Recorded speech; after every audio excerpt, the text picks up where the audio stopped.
Hello, everyone. Lucid dreaming and shadow work teacher Charlie Morley is the guest on the podcast today. I've been really looking forward to this conversation for a while now because I've been aware that for the past year or so, Charlie has been applying what he does to working with veterans suffering of post-traumatic stress disorder. As I'm sure you'll be aware, it's a condition that often manifests itself in disturbed sleep and suffering with night terrors. And I start off by asking Charlie what it was in his experience that took him into this work. When I was 17, I had really, really bad nightmares from this like big drugs overdose thing I had. So actually it was me curing my nightmares through lucid dreaming that was the first time I realized the kind of potential of lucid dreaming. So actually from the genesis of my journey into lucid dreaming, I've had this connection to nightmares, and not just connection to nightmares, but I know that it works, that this can stop them, because I had like 4 months of terrible nightmares, managed to get lucid. Well, took 3 attempts, but in the 3rd attempt managed to get lucid, stay in the nightmare, literally face my fears, and the nightmares went away, never came back. So there has always been that. But it was kind of a chance meeting. A veteran called Keith McKenzie came on one of the lucid dreaming retreats that I was running at Holy Isle about 6 or 7 years ago now. And he came on the retreats. He had bad nightmares, not only actually from his time in the army, from his time in the paratroopers, but from his time as a firefighter. Very interesting point he made. He said, actually, what I saw in the army, what I saw in the paras was over like a short amount of time. And what you saw, yes, was terrible and traumatic, but it was a short amount of time. He said, I then had 20 years as a firefighter, seeing charred bodies, dead bodies on a weekly basis. And he really opened me up to that actually, he said the PTSD I got as a firefighter was way worse than as a paratrooper, way worse, because it was so sustained and it was so continuous. So anyway, he came to a lucid dreaming retreat. By the end of the 4 days, he said that his nightmares had gone. They just never came back, or never came back with the same ferocity, because of the practices he'd done. Not only the lucid dreaming, but the mindfulness of dream and sleep, which is this holistic approach I've developed to kind of sleep health, if you like. Then we kind of went our separate ways, and about 2 or 3 years later, he emails me again and tells me he's done the training to be a qualified mindfulness teacher and has started running retreats especially for veterans. So a veteran mindfulness teacher teaching other veterans. Do I want to come and do some of the lucid dreaming stuff? And I was, yeah, of course I wanted to go, but I had no idea whether it would work. It's like, Keith, look, I don't know whether you're one-off. I have no idea. I've never met any veterans before apart from you. I don't know. And he said, well, come along and let's see. So he went along kind of experimentally and tried some stuff just for like a day. So it's like a 5-day retreat. I went in for 1 day. And after the first night, we realized this thing had legs. Like 2 of the guys came down after the first night. One of them in the dream circle afterwards, like crying as he told the rest of the group that he slept through the night. Now, I didn't know his history, so while he was kind of welling up and being supported by the group, I didn't really understand. I went, oh, well, do you struggle to sleep through the night? And he went, I haven't slept through the night for 7 years. Wow. Last night was the first time I slept through the night. And he was going, no terrors, no horrors. I did it. I slept through the night. And I was like, fuck, wow. And I got this feeling that I wanted to feel again, which is that I had genuinely helped someone and I had seen it. Because some of the lucid dreaming stuff, because it takes a few weeks for people to kind of stabilize lucid dreaming, I'm often not there when they have their breakthroughs. But this was quite a rare occasion to be there the morning after this guy had this big breakthrough. And then a couple of other guys on that same retreat had some pretty strong breakthroughs. Then we did it again the next year. I did a slightly longer thing, a couple of days. And there, one guy, his nightmares just stopped. And I know that they have continued to stop, because you know on Facebook they do that thing, the memories, like this 1 year ago you were here. So it had, his thing came up on his thing, 1 year ago you were on the veterans retreat with Keith McKenzie and Charlie Morley. He reposted that photo and said 1 year later, still no nightmares. And again, I got this feeling of like, fuck, this is really helping people and I need to do more of it. So then I did do more of it, and we did, Keith invited me on some more veterans retreats.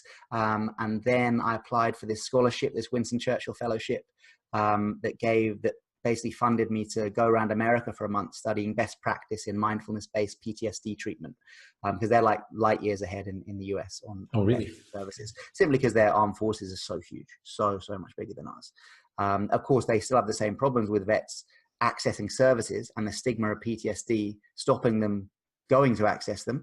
But their kind of there's a much broader scope of help there. So I was studying with all these different psychologists and psychiatrists and stuff, and kind of researching, seeing what works and what doesn't. Then I have to put it together in this presentation for the Churchill Trust, which hopefully maybe might get into the hands of some of the lawmakers and make a difference, maybe not.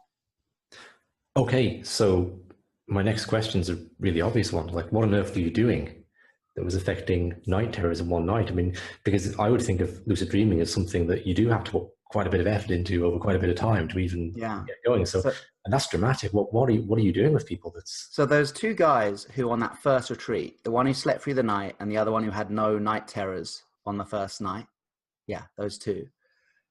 On that first day, we hadn't even touched lucid dreaming. We'd just been doing the mindfulness of dream and sleep approach, which is basically, it's kind of a three-pronged approach, but the important thing is it's like knowledge is power.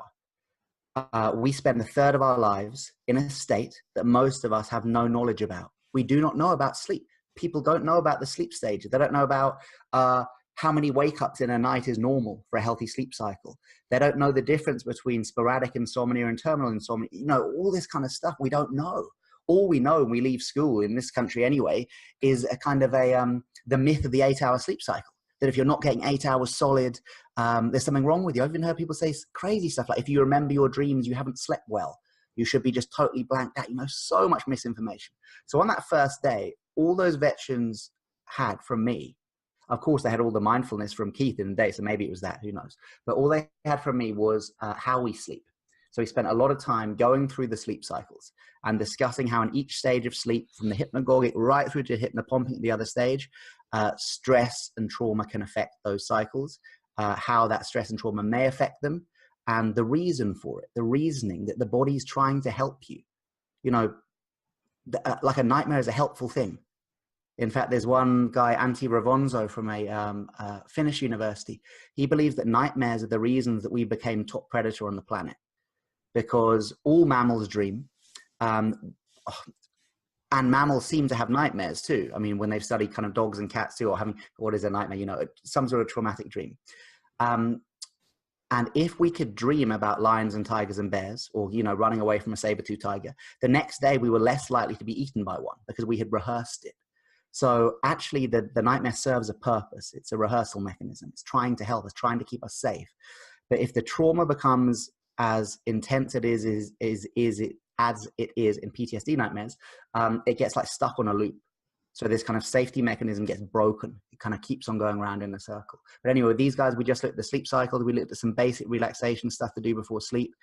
We normalized the fact that if you wake up anything less than 5 times a night, that's part of a totally normal sleep cycle, because we wake every 90 minutes or so, these micro awakenings, and this thing called hypnagogic mindfulness, which is like a form of yoga nidra. So we hadn't even touched the lucid dreaming.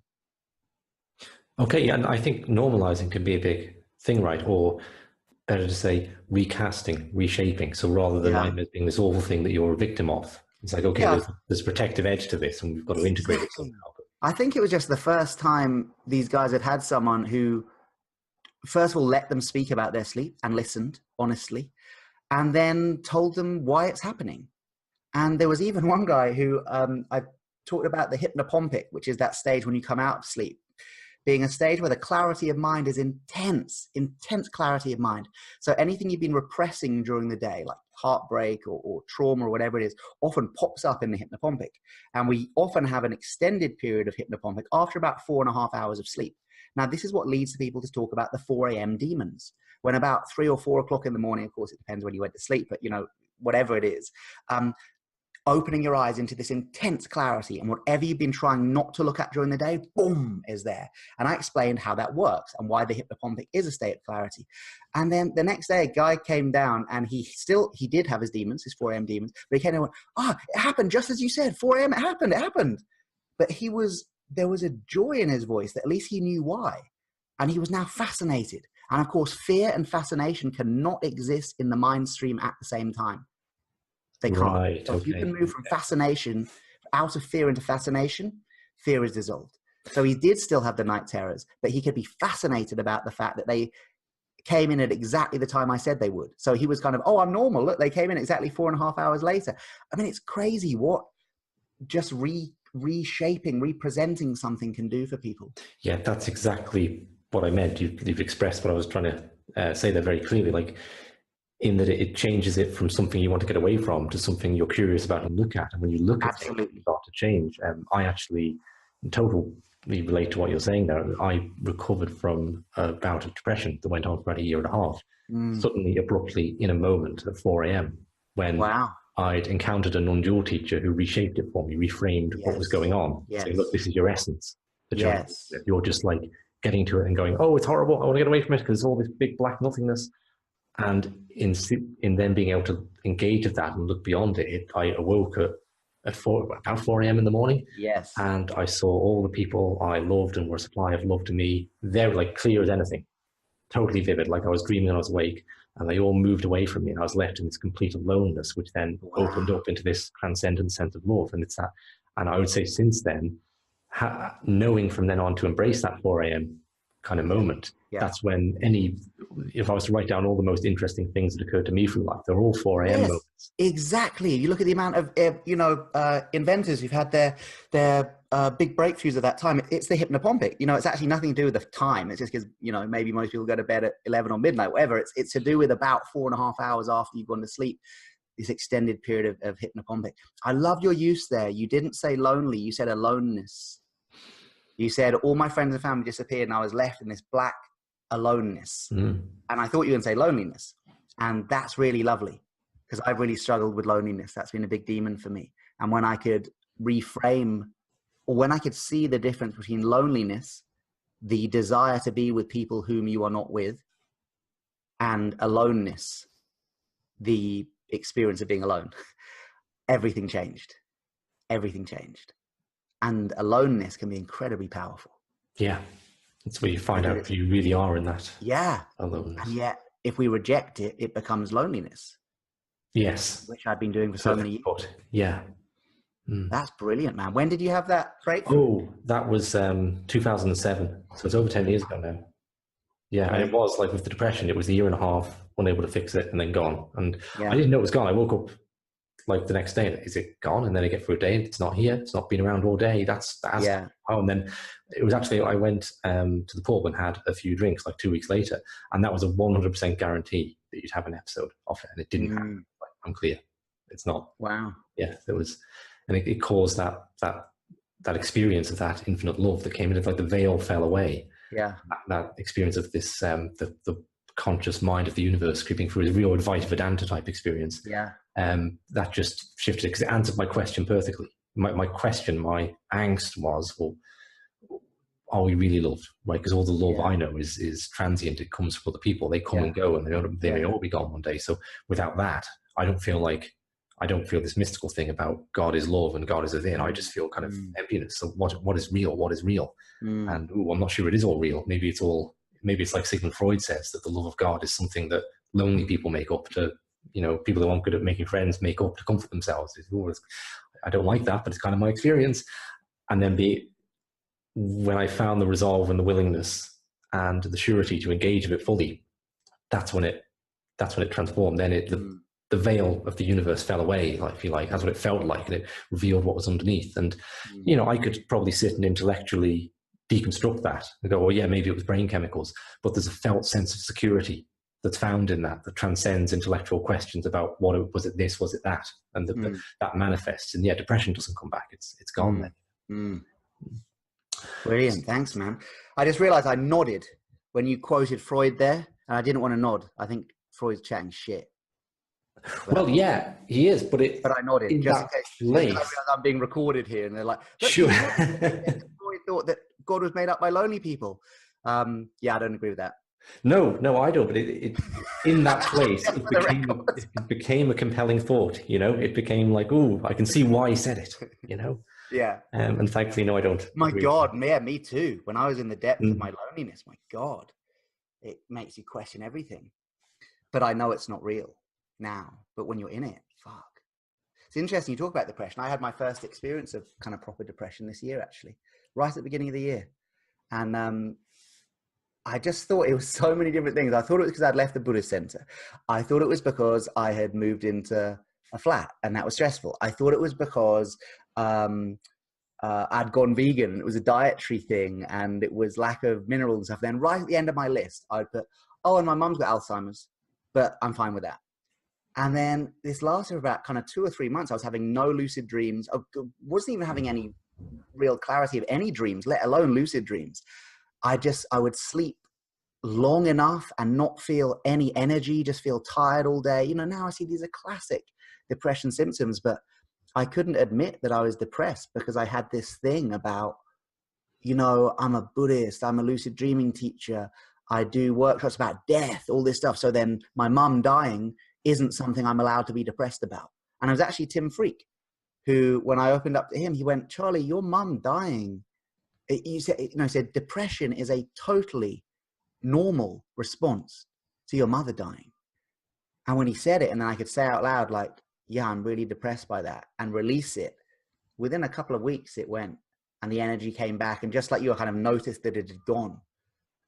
But that experience of depression was so thick, you know, it was like this thick kind of blanket that coated everything I did. And it was really a beautiful moment, very good for my empathy, because I feel now I can understand something of when people talk of depression. You know, I mean, a couple of months, that's nothing, but at least I can appreciate something of it. So now I'm always very, very interested when I hear people about when they've moved through depression, because God, I can just appreciate how heavy that blanket is that just boom, is laying over everything, regardless of circumstance.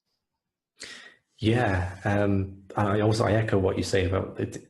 I do some death and bereavement stuff, and I take Tim Freak's book on it as a bit of a foundation, actually. And what I find, there's so much great stuff on death and bereavement with the near-death experience research, but what I really like about Tim's work is it never gets away from that sense of the awfulness of death too. It's not like you do the spiritual stuff and the awfulness goes away. It's like the more awareness you bring to it, I find they kind of increase together. Okay, so we had a situation just recently where it looked like my eldest dog might be coming to the end, right? And she's pulled through, but of course it will come. She's 11, so it will come.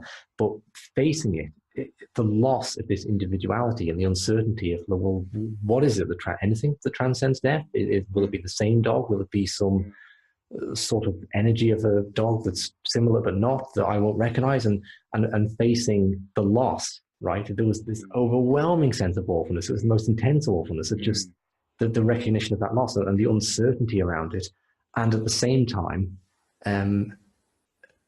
there's a movement through to a transcendence and a sense of security too. It's like they both, I think most people don't find death troubling because they're just not thinking about it, right? It's not that they've transcended it. It's something that should shock you. And that we're so repressed in our views of death, and death anxiety is so all encompassing that actually I think you're right, that we haven't thought about it enough.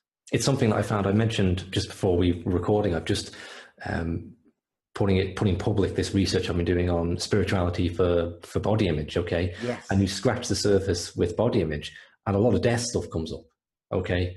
Because a lot of stuff around aging, it's like, oh, I don't look as beautiful as I used to when I was younger. Well, when you really go into that, what's the major concern? The major concern is this is indicative that the body is slowly falling away and I'm going to that big black hole and I don't know what that is, and I'm going to lose everything and all my loved ones and it's all going to be gone. And that's where I hate the sight of my face getting older. It's underpinning it. Yeah. That's lovely. So getting back to your veterans. Yeah. I'd like to ask you about that.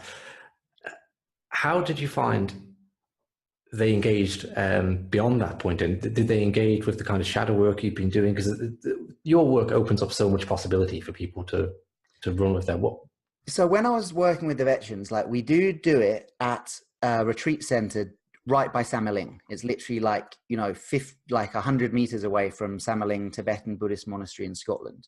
But we present the whole thing in a completely non-sectarian way. So without any of the Buddhisty stuff. So I'm not kind of mentioning the dream yoga stuff. And I'm not mentioning the shadow stuff. No, because the things that these men and women have been through can make some of the shadow stuff seem like reasonably kind of low level. So no, I don't really mention it. And yet, of course, what we're doing is the most intense form of shadow work there is. Right. Facing incredible trauma. But I don't use those terms. I don't use the shadow work terms. I don't use the Buddhist terms. But what we have found is we probably could do more, because like at the end of the last retreat with the vets, they were all going to have interviews with Lama Yeshe and offering him Tibetan kathas and buying Buddha statues in the shop and stuff like that.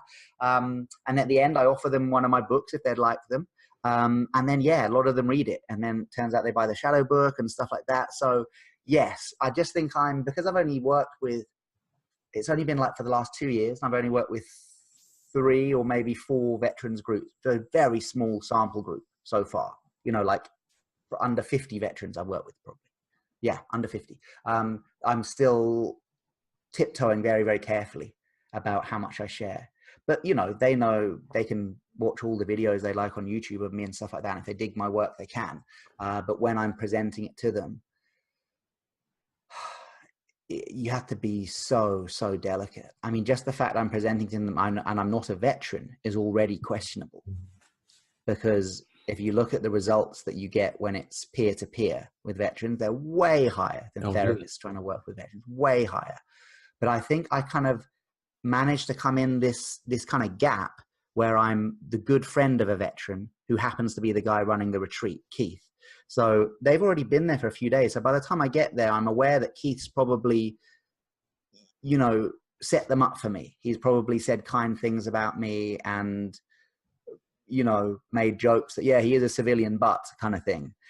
So I think I can go in and do work there that maybe other civilian well, not that I'm a therapist, but the civilian therapists can't do. But I'm still very aware of what to share and what not to share. Just because it's such delicate minds we're working with when people have PTSD. So it's, yeah, I just want to be really gentle. Okay, so one of the things I've always appreciated about the way you describe your work is you shift between 2 worlds very fluidly, between the sort of Western science world talking about laying down neural pathways, and then you can shift into this more Tibetan view and give a more esoteric explanation of the world as consciousness, and that's why lucid dreaming is having its effect. And those 2 views maybe are reconcilable in some ways, maybe they sit in opposition to each other. Both. With the whole thing of nightmares, you've described it as a kind of evolutionary response potentially, but what would be the spiritual kind of take? Is there a Tibetan take on why we have nightmares? Not so much why we have them. I mean, it would be there are kind of 3 main categories of dreams within Tibetan Buddhism: samsaric dreams, clarity dreams, and clear light experiences. Clarity dreams contain within them lucid dreams, kind of a Dharma dreams where you receive teachings and stuff like that. Then clear light experiences, an experience of non-duality and sleep. And then samsaric dreams, which is what my point is about. Samsaric dreams are your everyday, normal, non-lucid dreams about this life, and from a Buddhist point of view, your past life too. Actually, strangely, within the samsaric dream category, prophetic dreams are within that, which is interesting. You think that prophetic dreams would be in the clarity dream bit, right? But from a Tibetan point of view, prophetic dreams are pretty like, I fucked up. No, in clarity dreams, prophetic dreams sit. Sorry, in the samsaric dreams, there are past life dreams. Now that's what's interesting, because in the West, we have this big thing about having past life dreams, right? Whereas in the Tibetan tradition, the samsaric dreams contain within them past life dreams, because we're having so many past life dreams, it's not a big deal. But how do we reference them, and how do we know what was a dream from this life and that life? And there are some techniques and stuff like that, but you're basically supposed to ignore them, because unless you were enlightened in your past life, having dreams about your past life ain't really a big deal. So within the samsaric dreams, you have normal non-lucid dreams, you have past life dreams, and you have nightmares that will be coming up. Nightmares could be because of this life trauma. They could be a past life trauma. The main thing we're supposed to do with nightmares, and again, they're seen as this good thing, is that they're really good for lucid dream training. Now, if you look at the science on that, they're really good for lucid dream training, because like over 30% of spontaneous lucid dreams begin as nightmares because of the function of fear. Like, whoa, when we're scared, our senses become heightened, our eyes are wider, we're ready to deal with stuff, right? It is literally a boost of awareness. If you give someone a boost of awareness while they're dreaming, they have a lucid dream. So nightmares are really good for getting lucid. And of course, if you're lucid in a nightmare, it's really good because you've got loads of juicy psychological stuff to work with. From a Western point of view, we'd call it shadow content integration of trauma. From a Buddhist point of view, they'd say, this is your fear manifest. these are your demons. And of course, demon in Tibetan Buddhism doesn't mean a little monster. The definition of demon, and this is lovely, is anything that prevents your experience of freedom.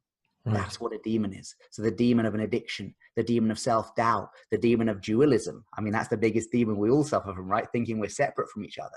So I said that nightmares can be a great place to become lucid and to integrate our demons, to transform our demons. So pretty much the same view as the Jungian shadow work stuff, which is that nightmares are a good sign because they give you a face-to-face contact with your shadow, and you can then interact with it and embrace it and transform it. In fact, Lama Yeshe, when he came to speak to the veterans at the last retreat in March at Samaling, he spoke about his PTSD nightmares. Now, of course, he didn't say that, but I've never heard him speak about that. He said when they were escaping from Tibet, you know, they left with a group of about 200. And like years later, when they arrived, there were 13 of them. That's like 90% of their group died. Like most of them shot and killed. A lot of them died from starvation. Like he saw like 90% of his group die. So when they landed in India, he would have really bad nightmares. And he spoke about his nightmares to the veteran. I've never heard him speak about that before. And he spoke about how when he, a bit like you with your depression, when you knew it had been integrated, he knew that his nightmares had been integrated through his practice. When he was having this, it would always be a recurring nightmare about, what's his name, Mao Zedong, right? The communist leader at that time, about Mao Zedong and the soldiers firing him and stuff like that. And then he finally had a dream where in the dream, he was running a shop, a grocery shop, and Mao Zedong was his assistant stacking shelves. And then he woke up and he said, I knew with that symbolism that I had integrated that demon. So yeah, the nightmare, the integration of trauma, all that stuff, it still exists within Tibetan Buddhism. It's just a different way of looking at it. But generally the same thing about nightmares are not a bad sign. They don't mean you're broken. They don't mean you're unspiritual. You find that in the Western and the Tibetan Buddhist views. Okay. If I was to just give you permission here, Charlie, to be a bit creative in terms of painting a picture of if lucid dreaming practices, shadow work practices, the wisdom of Tibet was more integrated into psychotherapy over the next 10, 20 years, what do you think that could lead to? Okay, I'm not asking you to be exact or make very erudite, solid statements based on research. I'm saying, you know, if everyone acknowledges you're being a bit creative here, what are your thoughts on the kind of things that could be approached? I mean, could we see it being integrated into all areas? Could it be that people suffering with, say, anorexia are finding self-discovery and lucid dreaming that's helping them with that, or people with OCD or any of the other spectrum of human mental suffering that we have? Do you ponder that at all? Do you see potential applications? Yes, and in fact, I'm next year, so September 2019, I'm launching. I know it's the first in this country. I don't know if it's the first in. I'm sure it's not first in the world, but it's the first in this country. CPD training in lucid dreaming for therapists, for psychotherapists, hypnotherapists, mindfulness teachers, and even school teachers. I'm opening up for actually, and there'll be like 50 hours of CPD training for people not to learn how to become lucid dreaming teachers, but people who are already psychotherapists who want to learn the modalities of how they can use lucid dreaming to aid their clients. Not to teach their clients lucid dreaming, but simply because there are so many psychotherapists coming to me saying clients are presenting with lucid dreams, and I just don't know the kind of the rules of the game, as it were, so I don't know how to advise them. So it'll be kind of like training in a client presents with nightmares. What can we say? All the latest treatment on nightmares. Because most people, if someone trained like 20 years ago, or even just 10 years ago, the view on nightmares in the psychotherapeutic community was that it was just a sign of trauma and it meant you were still fucked up, basically. Now, in the last 10 years, it's completely done a 180. And in fact, people with serious trauma, if they are not having nightmares within an allotted time between the traumatic event and then, and the present, that's a sign for worry. Because we see that nightmares are such a natural, healthy expression of like a wound that is weeping. You know, if you cut your arm, you want your arm to start weeping. You know, the white blood cells, that shows that it's healing. If it doesn't, then it goes gangrenous. You got to chop your arm off. You know, there is no such thing as a bad dream. That's what one psychiatrist told me recently. Said that the new thinking is that nightmares are like a dream that is shouting. It is trying to get our attention. So anyway, I'm doing that training next year for psychotherapists who want to bring lucid dreaming into their practice. And yeah, of course, I have fantasies that one day it will be, not that you'll have, I don't think you'll ever have lucid dreaming therapists, because the therapist can't be in there with the client yet, unless you have I some like crazy it. virtual Very technology or optimistic. something. But I think that it can be used as part of, you know, maybe transpersonal psychologists will have lucid dreaming. I mean, I know they do. They have it as a module, because my wife's doing a master's in transpersonal psychology. But I mean, the actual therapists themselves would have the tools to use lucid dreaming in certain cases. Yeah, that would be a great thing that I'd love to happen. I was at this thing that has at the House of Parliament a couple of weeks ago. It was a presentation about mindfulness in the armed forces in the US. And one of the professors there, a lady from Miami University, whose name escapes me, she made a point that 100 years ago, if you were seen running down the street, it was because someone was chasing you. Now, if you walk down the street and there aren't people running and jogging, it's a strange street, right? 100 years ago, if you said, we're going to take the back wheel off a bicycle, put 20 other bicycles next to you facing a wall, and you're going to ride it for an hour, they'd think you were mad. Now we call it a spinning class, right? Says not only was the concept of exercise for health seen as a bit mad like 100 years ago, but we didn't know how vital exercise for health was for our longevity. She said, in 100 years' time, we will think the same about mind training. And I was like, Yeah. fuck, of course they will. They'll go, do you remember back in the, in the 2000s when they thought that you could be healthy and not do any mind training? They thought you didn't, they thought there were crazy people who thought maybe 10 minutes a day was enough. They'll laugh at us. They'll be like, no wonder they were all so chronically depressed. No wonder they had such high rates of depression and suicide. Just like when we look back at the 1800s, say, no wonder they all died at 40 from liver disease because they were drinking so much alcohol or had such bad diets. It'll be exactly the same. And that kind of turned me on. I was like, yes, we're at the forefront here of a revolution in the way we look at mind training. Now, why didn't we make the direct link between exercise and health 150 years ago? Because we simply didn't have the research. We didn't know. We were still looking at like humors of the body. Neuroscience wasn't even a thing 200 years ago. I think it'll be the same in 100 years from now, that we will learn so much more about the connection between overall health and mind training, the need to strengthen certain neural pathways to lead to happiness, the fact that happiness is a thing we can train in. We can train to become happier, to become more joyful, to become more resilient. I think in the same way as we have a lot of people go to the gym nowadays. I don't know what the percentage is, but a large percentage of people go to the gym once or twice a week or do some exercise, right, to keep healthy. 100 years, it'll be exactly the same with mind training, whether it's, meditation classes or lucid dream classes or something like that. So that excites me. The other thing that excites me is resilience. This is something Tim told me again. Tim is a font of knowledge. He said, do you know the difference between strength and resilience?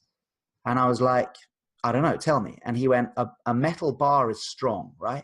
But it has no flexibility. It's just there and things bang off it, right? But a sponge is resilient. You can totally crush it, and it'll always spring back to its natural position. He went, we don't want to have strong minds. They resist. We want to have resilient minds that can get fucking squashed by the unenlightened condition and just samsara and all the things that this world throws at us. But boom, they can spring back again as if it had, not as if it never happened, but, with the knowledge that had happened, but springing back to our original place. So that kind of turns me on to this idea of, rather than trying to strengthen our minds, making our minds more resilient. Fantastic. Okay, Charlie, thank you very much for that. I'd like to ask you about something else entirely, about this boxing experience you had last year, but I'll do that in a separate little video. So if you just want to maybe mention now where people can get details of this course you're running next year, and even if it's in the future, Charlie will probably still be running it, so look it up. Sure thing. And any other work you're doing with the Dream from Darkness course and that kind of thing. Okay. I will do a shameless book plug, which I have just here. So this is my book about shadow work, Dreaming Through Darkness. It's my latest book, came out about a year ago. It's like 20% lucid dreaming and 80% shadow integration, waking state techniques, whereas my other books are just about lucid dreaming. I've also got online courses, like a 6-hour lucid dreaming course online and a 5-hour shadow integration course online. The course, the CPD training for therapists, launching next year, those details will be up by the end of the year on my website. But if you go on and sign up, give me your email address and I can send you stuff. And there's loads of workshops for next year and workshops for the end of this year too. So charliemorley.com is my website. You can find me on Facebook and Instagram. Oh, actually, someone said recently, if you just put Charlie Lucid into Google, then all my stuff comes up apparently. So maybe that's easier to remember, Charlie Lucid. Thank you very much, Charlie. Thank you. It's been a pleasure.